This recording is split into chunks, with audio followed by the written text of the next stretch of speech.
Guys,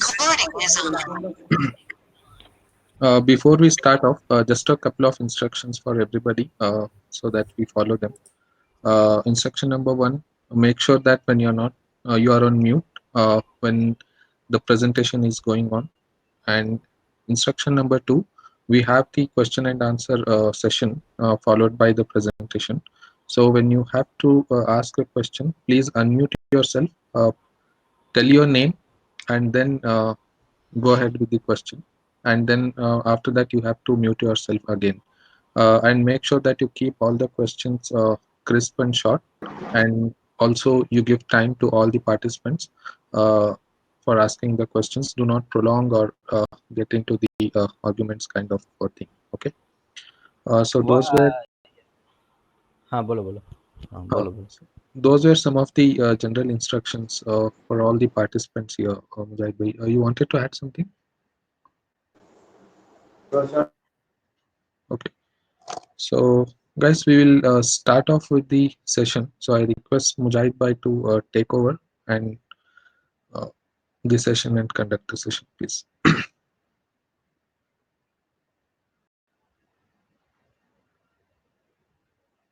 Mujahid Bhai, yeah Assalamu alaikum. for you, yeah. So friends, we are going to talk about today about privacy through ideas which has been there since more than 50, 60 years, and when the kind of technology or the kind of society in which we are living at present, it wasn't like this when these ideas were there, being written and coming in books. Like, so what you have seen is, uh,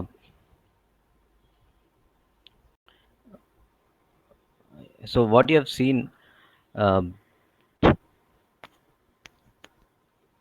is the in the poster you have seen Huxleyan and Orwellian, looking at privacy or trying to understand privacy through these two people or authors' ideas. So I think Orwell is famous, and every most of you knows about Orwell. So and the other guy who is not so famous is Aldous Huxley. And Huxley wrote a book in the same time when uh, Orwell has written this book, 1984. There is a difference of 10-15 years only, I remember. So first it was Huxley who wrote this book, A Brave New World, and then after 10-15 years, Orwell wrote another book called 1984. And I think 1984, you might be like, if even if you haven't read the book, you might be having some ideas about what is there in that book, because at present the kind of information society or technological society in which we are living, there are a lot of things which resembles what he said in 1984. The other book is Huxley, A Brave New World. He is also, so these two books are actually uh, books written about the future, and they are called that they are dystopian. The idea behind writing a book about future doesn't mean that the person who is writing is actually trying to prophesize or saying something which will happen in the future. What I take from those kinds of book is what is said by someone. uh, the fu- the future is here. So when you are actually living in the present, there are future also which is there. It's not divided, it's divided in a different way. So what I mean is that uh, there are different kinds of societies in the present also. Some societies are far ahead technologically, some societies are far behind. So actually you are living at present also, when you are living in this time in 2020, there are people who are living in 1800, who are living in 1600. So there is this, coexistence of these things together. So when someone is writing these things, and talking about, something will happen after 500 years, it doesn't mean that there is a prophecy. It means that, yeah, it's at, at that moment also those things are happening, or those things are possible. So that's what William Gibson says, that it's the future is here, it's unevenly distributed. So you can think about these two. So I feel that I should, what I think is that I should just show one small 7-minute summary of this book 1984, and then maybe we will get a sense of what we are trying to say about the issues, or about the problem with which we are grappling at present. And suddenly Indian government has also become very sensitive about it, after, this these video conferences happening through Zoom all around. So they have come up with their own set of guidelines, where they are saying that government employees should not be using Zoom, or these are the directives. This is the first time I see that Indian government has, been like taken privacy so seriously. So what I will do is I'll again try to share my screen. And what happens, I think that once you share your screen, after you stop your sharing, it gets frozen. So I will just refresh my screen for that. So I I'll share my screen. I'll just show you a 7-minute summary of 1984. Okay, just give me 1 minute.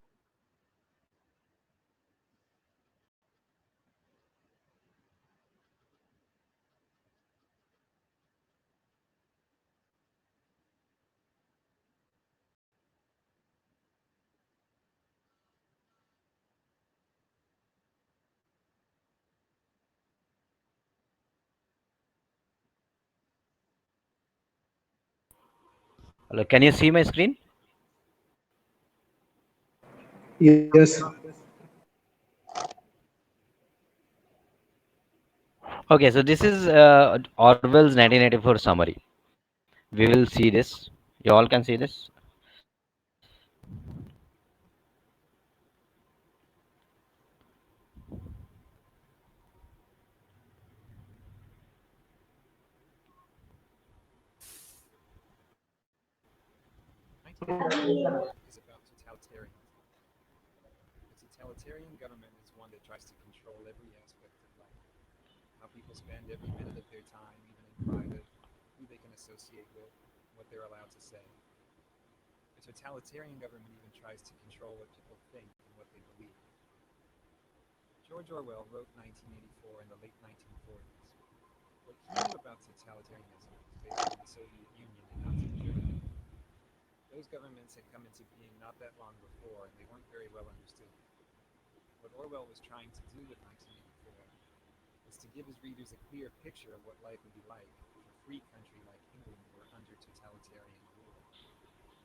Jai bhai, could you increase the volume? Okay.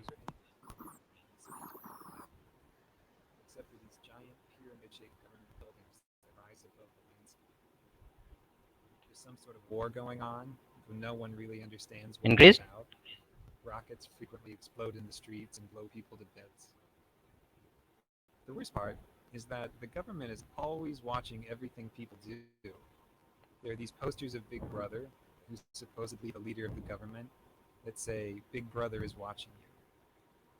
थोड़ा और बढ़ा दीजिए ना. Can't actually listen. इससे ज्यादा तो नहीं बढ़ रहा यार.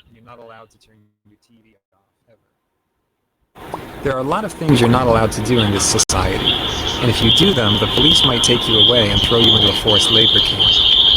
You're not allowed to have close friends. You're not allowed to be in love. You can't date or have sex with someone you like.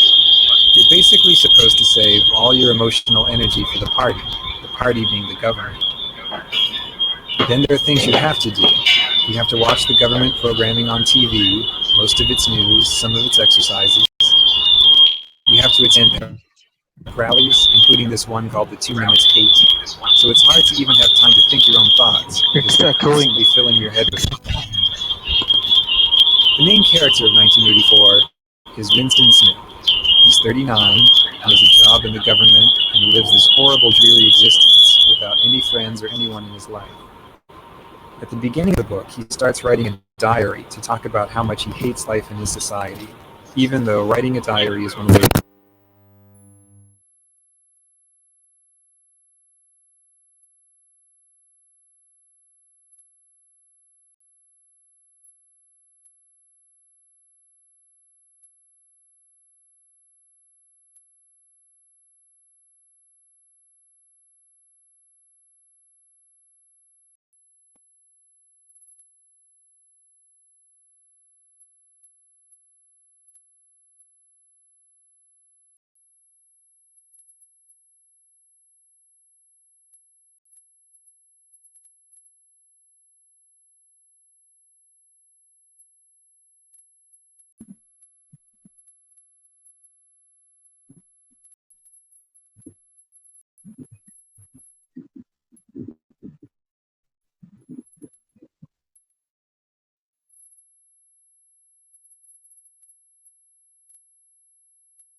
Hello.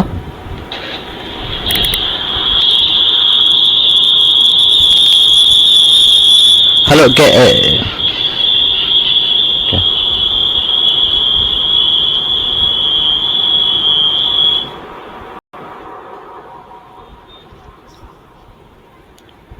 Okay. So I think you're not able to listen to the audio. So, but is the subtitle visible? Yeah, subtitle is visible no that way. So it's okay, no? We can continue.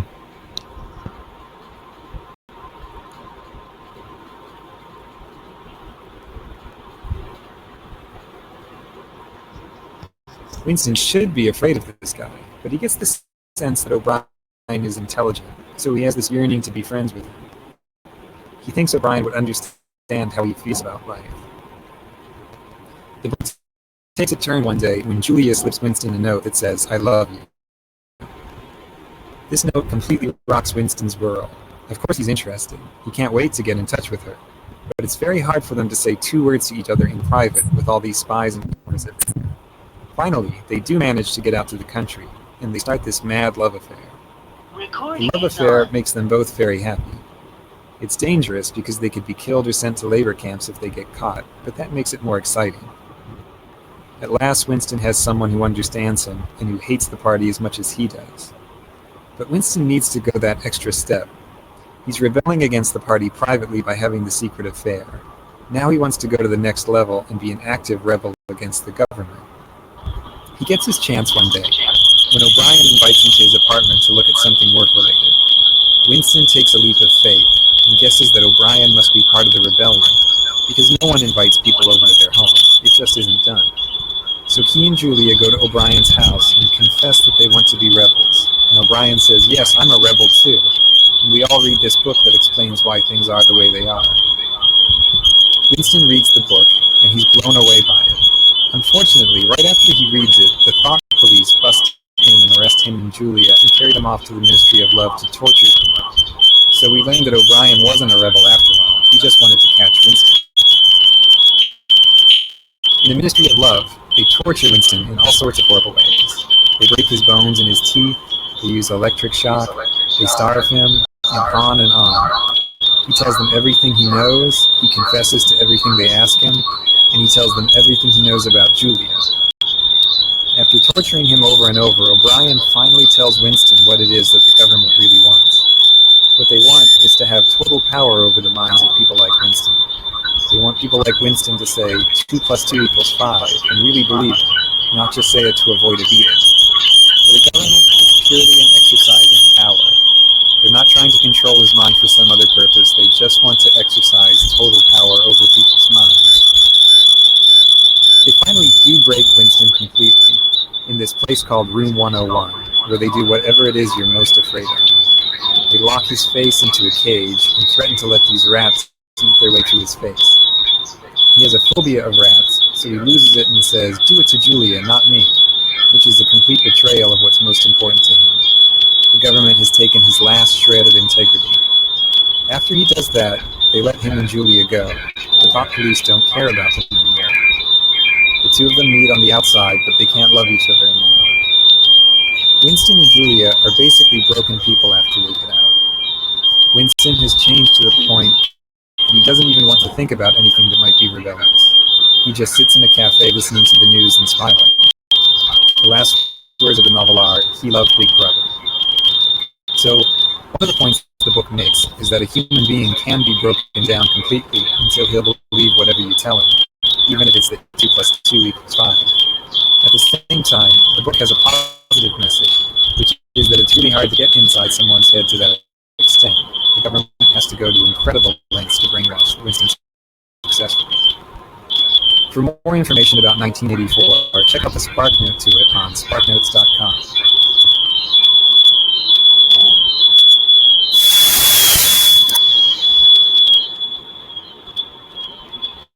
Hi, have you always wanted to learn to code, but don't know?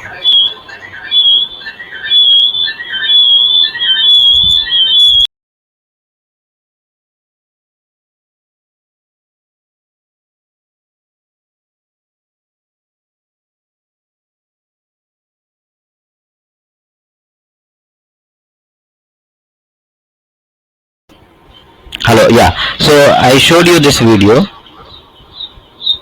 which just to start with the context. So the other book is also similar to this. There is a story and similar kind of story, both talking about a dystopian world. At present, what is happening is completely similar to what is there mentioned in the book, and maybe you can say that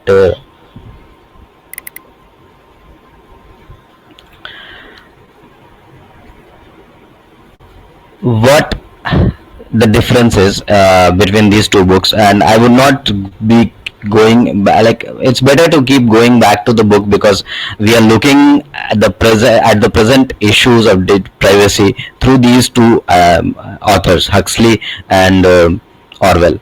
So Orwell talks about a dystopian world, and he is talking about something, about a government which is totalitarian. So the government may, so at present, if you look at the present world, the government may not be the state government, but there is a kind of totalitarian control which is there at present. When you say the thought control or the thought police,